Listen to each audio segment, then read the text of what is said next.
Hello, welcome to the Baseball Alliance podcast. My name is Sean Morash. I am your host today. I've got with me Big Mike from the Pesky Pole. The Baseball Alliance podcast is hosted by the Baseball Bloggers Alliance, which is a group of like-minded baseball bloggers who advertise and promote one another aggressively. I always harp on the word aggressively because this podcast is meant to showcase different alliance members and kind of the cool things that we do. We currently have over 200 members. We're active on Twitter, Facebook, all on their own blogs. We've got blogs on baseballbloggersalliance.net that go up all the time.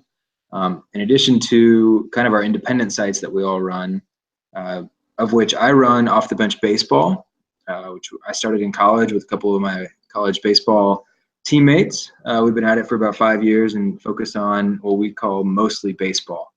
So whether that's baseball analysis or kind of whatever we feel like talking about, really. So Big Mike, can you give the good folks an introduction?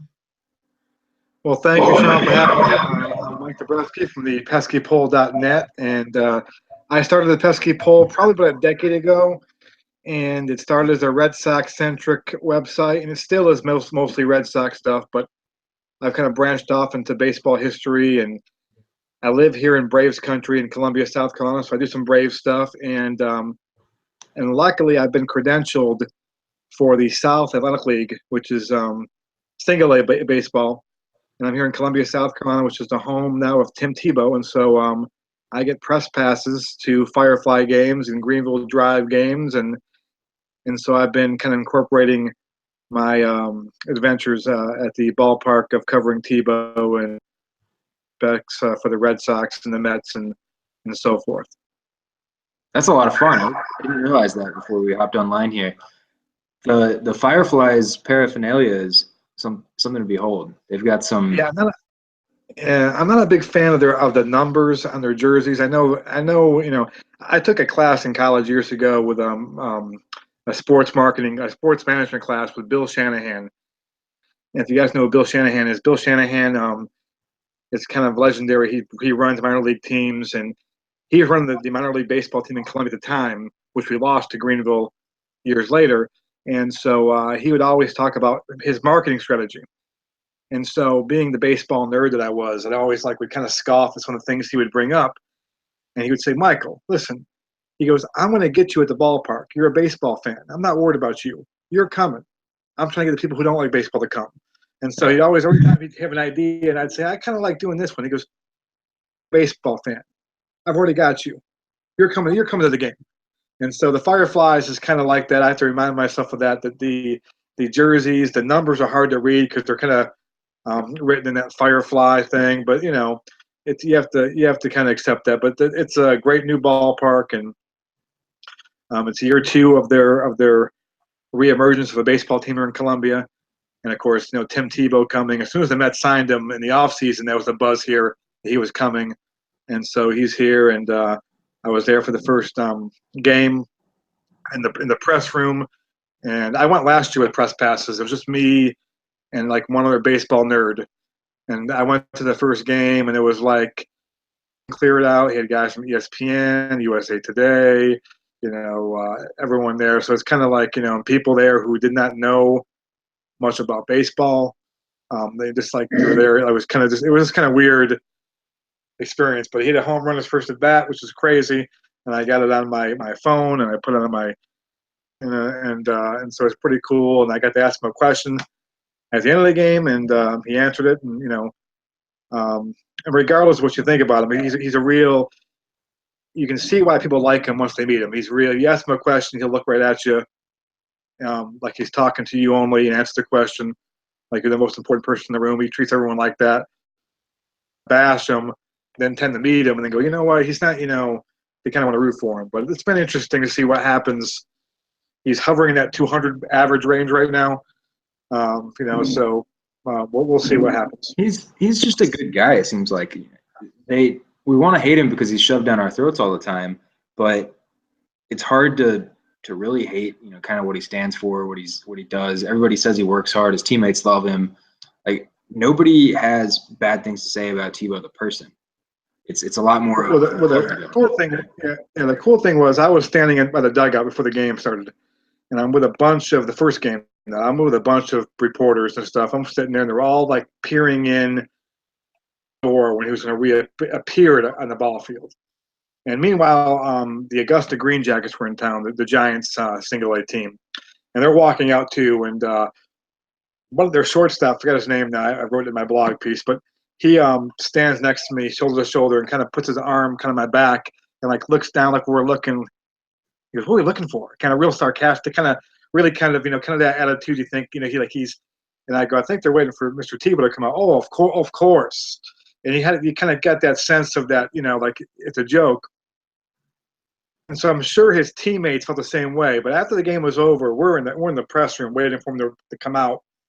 And we're right by the Fireflies locker room, and you hear everything. And they are cheering for him in there, his teammates, chanting, Tebow, Tebow. And he's been there for a week, and it's clear that they already, like, he's won them over. And, he talked about the idea of him being older than everybody else and being kind of the leader and kind of just, teaching him some life lessons, not about the rah-rah stuff, but just, pulling people aside and talking to him about, what he's been through and things like that. So he wins over people pretty quick. Yeah, absolutely. So the thing that we were going to talk about was out of the park baseball, right? And that the segue that I'm going to do is you just talked about winning people over and the kind of personalities of baseball and how the interpersonal relationships work and how you have to manage those. Out of the park baseball is fundamentally a baseball sim where that stuff typically doesn't matter. But these guys have created a system where chemistry, basically everything does matter. They've built in chemistry, they've built in everything that it takes into building an organization and managing a baseball org from the major leagues down through the 5 or 6 different minor league teams that people have. And just so our viewers know, we were supposed to have Rich from Out of the Park Baseball Development. I think he's like their CTO. He's some sort of ranking marketer. And we've had some scheduling difficulties, and so he was unable to join us. But we got Big Mike here, and it seems like you run probably a little more sim stuff than I do. It's on my work computer, and it really needs to not be on my work computer. That's basically my relationship with OOTP. I am addicted. The game, the first time I heard about it was I was in Ohio. It was back in '99 or 2000, and a buddy of mine that I worked part-time at a restaurant, and he said, "You want to join this baseball league? It's a simulation league." I'm like, what are you talking about? And I didn't have the game. I was in a league that he would kind of run through his website. I remember I was the Red Sox, and I had Pedro Martinez on my team, and he was kind of just he was having some arm problems in the game, and so my Sox were doing awful, and this guy who owned the Padres wanted to make a deal, for him for the pennant race, and I was out of it, and I remember trading him for Jake Peavy, who was a prospect back then, and a couple other guys, and I was like all excited, like, okay, I'm going to build up my team, and of course we stopped playing the league like a year later, and then I figured out you can buy the game, and so I've been playing the game now for forever, and Out of the Park Baseball 6.5, that version, I remember that version, distinctly, like that was like, oh, this is the greatest thing ever created, and it gets better and better and better, and so I've been fortunate. They send me a free copy every year. Probably because I read about it so much, and but it's unreal. In my background too, I was a little kid. I used to sit in the backyard with wiffle ball, playing on baseball games. I would keep track of all the stats in a notebook paper. So this game here was like being a 12-year-old again. And so I interviewed Marcus, who created the game, and it's unbelievable. He's from Germany, lived in Germany his whole life, lives in Germany now, and he created the greatest baseball simulation game. It makes no sense. That's like, Yeah. Well, I didn't realize he was from Germany, because I actually, after college, played in Germany for like 6 months.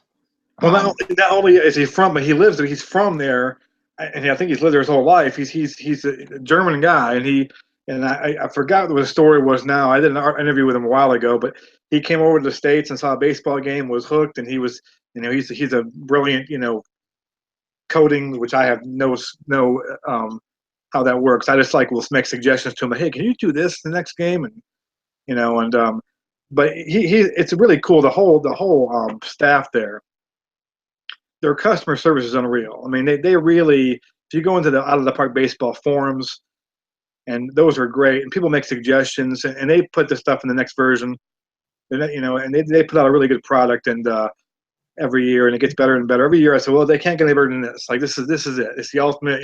Next version comes out with something different, but it's really cool. And the only thing that I do not like about it is that there's so many ways to play the game that I'm like, okay, what should I try? Should I try this? And unlike a lot of games, you have one way to play. So you should I go modern major league? Should I do a fictional league? And so I do a lot of writing in my blog about it, because what I'll do a lot of times is I'll go back and play historical simulations and all this stuff. And there's lots of products on the market that can do that, like Strategic Baseball and there's Replay Baseball, but they all charge you a season. Like, you go ahead and you want to go ahead and simulate you buy the game, you buy the season for like $25. And then you're going to buy the next season, it's 20, and so out of the park baseball, it's got every season in there. So if you want to do it, let's simulate a historic season, you pay one. So it's a great deal. It's a great product, and the community that does all the extra stuff with the jerseys and uniforms, and I mean, my wife teases me that I'll be over there, changing my guys' uniforms, and and I'm playing with Barbies, but that's it's just it's always on my laptop. It's always up. I know they track that stuff. Yeah. The first review I did of the podcast, or of the game, basically I said my girlfriend hates it, and that is the biggest compliment that I can give to a baseball game. Yeah. Right? Is my girlfriend doesn't understand it. She thinks it's stupid, and she can't understand why I'm playing it all the time. But it's so addicting. And in the type of people who would be watching the Baseball Alliance podcast are the type of people who would really, really like OOTP and out of the park baseball, just because of the breadth of information that's contained within the databases and things that they've created over the years. It just builds on itself every year, and it's incredible how many players and how accurate they tend to be. I've got a couple of buddies of mine that are in the minor leagues that I've run interviews with on the blog, and they're in the game, which is kind of fun, especially because they're obscure single A players. Like, I know who they are only because I've known them since I was 10 years old. But somebody at Out of the Park Developments went and researched them, knows their stats, configured some likelihood of where their career trajectory is going to go, and kind of went for and that's just wild to me, the level of detail.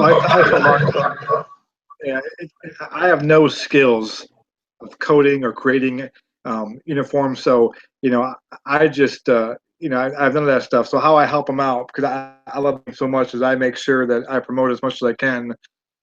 But it's because it's not because I'm trying to help them out so much as I just love the game, and it's a lot of fun. I'm not sure if you know this, but Kurt Schilling plays the game. He's an out of the park baseball addict, and if I'm not sure he's played it recently. I know he's been busy, other things going on, but for a while he would post in the forums about his dynasties he was running, and he was he'd run these leagues. He'd start in certain times, and he had a fictional league, and he would write novels and the forums about his things. It's pretty unreal, and what he was doing. He hasn't done it much in the forums lately, but he plays it a lot, and so it's pretty cool. And then to see that, but it's all kinds of. I mean, it's really cool. I spent lots of time going back to doing things like what would Ted Williams do if there was no World War II, if he didn't have to miss, so you go back and do things like that.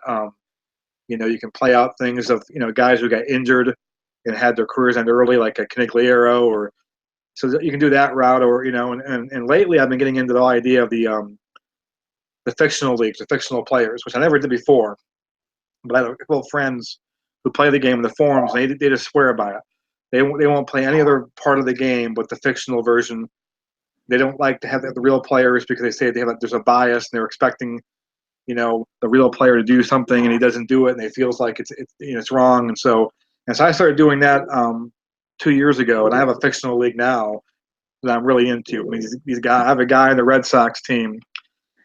His name is Manny Gonzalez. Okay, this is a name that I didn't make up. He's a left fielder, Dominican Republic.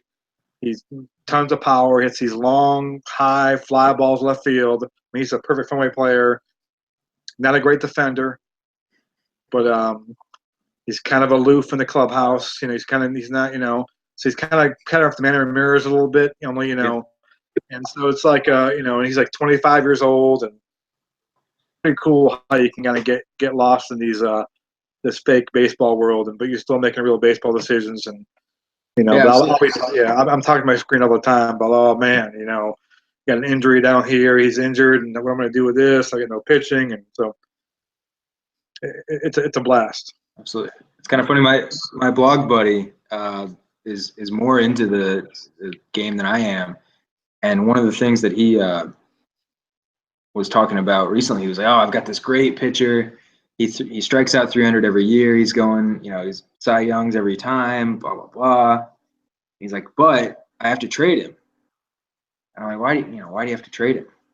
And he was like, "Well, guess who it is?" And I was like, "I don't know, man. Like, it could be any pitcher from any time, or it could be some fictional future character." But it was Jose Fernandez. And so he couldn't bring himself to continue to think about Jose Fernandez and what he would have been. So he had to trade him and get him, off of his fictional roster because he was so invested in his team, but also it was kind of this emotional roller coaster of this guy died, and how do I cope with that? It's not fun for me right now. Well, it's similar to Oscar Tavares. So a couple of years ago, I started a dynasty, and he was in the game, and he was a big time prospect, and so I'm playing this thing, and he's like a big time star now. So it's kind of weird seeing this, and what he's doing, but I can see, but it's kind of cool in the way too, in the way he kind of lives on through the game, and so he could have done, but you got other guys too, Lyman Bostock, who died at 78. Is a guy that lots of guys in there who kind of had their careers snuffed out through early death that you can kind of bring back. Thurman Munson, of course, guys like that you can kind of recreate and see what they would do. They have the Negro Leagues now, which is the big new addition to the game this year is the full Negro League database. So you see would have done if there was no color line, and he was, eligible to go to major leagues, as a rookie, Satchel Paige. You can do it that way. You can go ahead and play the actual Negro League teams, which is pretty cool. So there's all kinds of, it's more ways to play the game, which is more, ways of me thinking about what I want to do. But so that's pretty cool to do that too. So who knows next year what they'll do? It gets better and better. So absolutely, it's entertaining. So do you you have your Red Sox in there? If you were a Red Sox, if you were taking over OOTP in 2017, what was your first move? I'm playing the Red Sox now. My first move, I tried to trade Pablo. This was actually last year. I took him over. I tried trading Pablo Sandoval, and I couldn't really get much on my return for Pablo. I tried this year as well with a new starting over this year. The only bad thing is what I enjoyed about the Red Sox team last year was we had this deep farm system.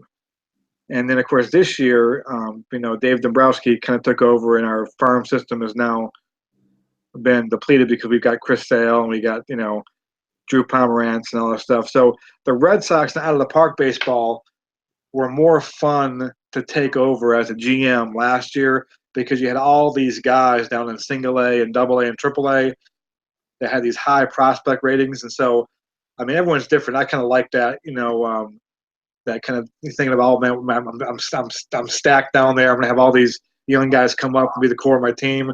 And the current Red Sox team they have a really good major league roster. They're not playing really up to what they should right now, but their minor leagues are pretty, they don't have much help in the immediate future, except for maybe Rafael Devers, third baseman, is pretty good. And they got the pitcher, Jay Groom was 19 in single A, but he's still a few years from getting there. So it's not as fun of a team to take over the GM right now at Park Baseball, major league level, but in order to really kind of wheel and deal, their farm system's been kind of depleted there. Yeah. Yeah, that's why I'm a Braves fan, and that's what I took over them this year, and I had a lot of fun. I had a lot of fun just deciding I was going to go for it, and how good of a team can I make if I just sell all the prospects, and I made a pretty good team. Did you trade for Longoria? I traded for Longoria and for Carlos Martinez was the big get. Okay. I was pretty psyched about that. So that's like the rumor they had before, and for the real Braves was before the season began that if the Braves somehow were to contend this year, or getting to a point where they're in contention, will they go ahead and trade for Longoria because the Rays are trying to move him, and would they give up some of their prospects, and kind of be the missing piece? But I'm not sure if the Braves are going to quite get there this year to have a trade with a missing piece, but maybe next year. But we watch the Braves a lot. I'm in Braves country, so we watch the Braves a lot. So they're fun to watch in terms of all the young guys coming up. We hope that on most of them, that's the big, you don't know. And that's cool about Park Baseball too. It's the same way. You have all these guys too. It kind of mimics real life. You have all these guys who are prospects, but you don't know. You don't know what they're going to do. They can just, they can come up and be stars. Or they can come up and just not be as good. Or you have your scout who scouts them, not be a good scout. He scouts them one way. Back, a decade ago, the Red Sox used to always overvalue their prospects, and so we'd always get excited looking at all the Red Sox prospects. Oh, he's got to be good, and they come up.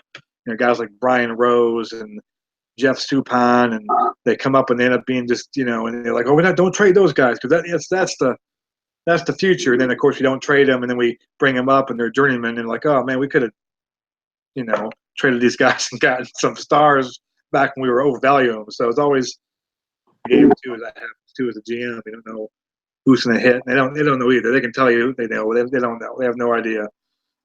It's a crapshoot. Who's going to develop and become really good. Mookie Betts is a good example. Mookie Betts was not really thought of as a big time prospect, and all of a sudden they brought him up, and he just was like he's a superstar now. So you just don't know. Yeah, I mean that's baseball, though, right?